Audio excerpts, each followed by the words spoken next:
Wow. That image of Fakhar clutching his side in the first over.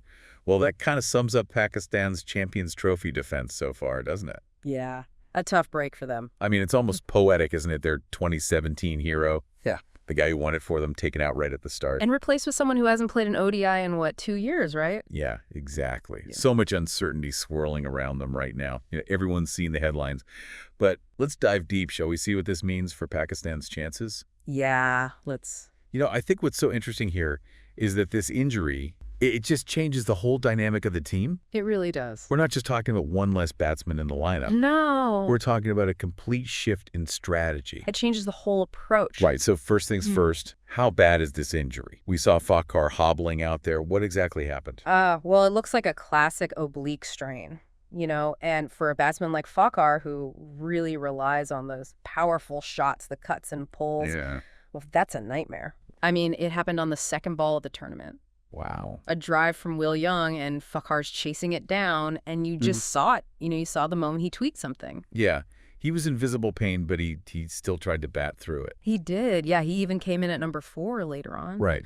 But you could tell he was restricted. He could only manage 24 runs off 33 balls. Yeah. And for Fakhar, I mean, that's really slow. And it was just difficult to watch, to be honest, knowing he was playing through that much pain. Yeah, it must have been agonizing. And this wasn't even supposed to be his opening spot to begin with, was it? No, it wasn't. This whole situation is just a nightmare for Pakistan. It really is bad luck. I mean, their original opener, Saim Ayub, he's still recovering from that fractured ankle. Oh, right. Like in January. January, yeah. And he was in top form, before the tournament. Yeah. So to lose both him and Fakhar, it's a massive blow for Pakistan. It's a double whammy, isn't it? Yeah, it is. I mean, it's just crazy to think about it. Fakhar, the man who won them the Champions Trophy in 2017, that incredible 114 against India. Iconic innings. An iconic innings. And now he's on the sidelines. Yeah. And the pressure's all on Imam Haq now. I mean, right. His record's good, don't get me wrong, but he hasn't played an international match since 2023. Yeah, since 2023. I mean, isn't that a huge gamble? It's definitely a risk. There's no doubt about that. But, when you look at Imam's style, it might actually work for Pakistan in this situation. Okay. You see, he's a very technically sound batsman. He's patient. Right. He likes to build the innings. He's more of a classic anchor. Okay, so a stark contrast to Fakhar's explosive style then. Yeah, completely different approaches. So does this mean Pakistan have to completely rethink how they bat? It's a great question. Yeah. With Fakhar, they had the luxury of just going all-out attack from ball 1. Right. But now they might have to be a bit more cautious, especially in those early overs.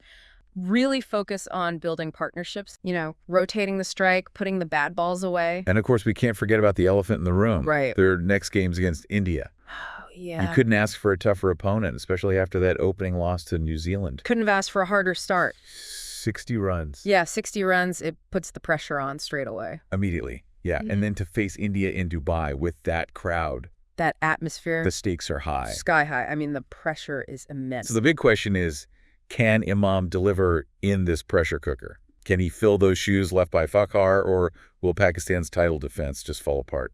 I think this is where it gets really interesting, because Imam's known for having a cool head, Right. He's got the temperament. He's the kind of guy who thrives under pressure. Yeah. I mean, imagine if he becomes the unlikely hero for Pakistan. That would be one for the storybooks, wouldn't it? A veteran returning from the shadows to lead his team to glory. Yeah, it would be incredible. It kind of makes you think, doesn't it? I mean, maybe absence does make the heart grow fonder. Or will the rust be too much to overcome? That's something for our listeners to ponder. It is indeed. It'll be interesting to watch that unfold, for sure. Absolutely. Okay, well, that's all the time we have for today's deep dive. But as always, thanks for joining us. It's been a pleasure. Yeah, it's been great chatting with you. And we'll be back soon with another deep dive into the world of cricket. Looking forward to it. See you then. See ya.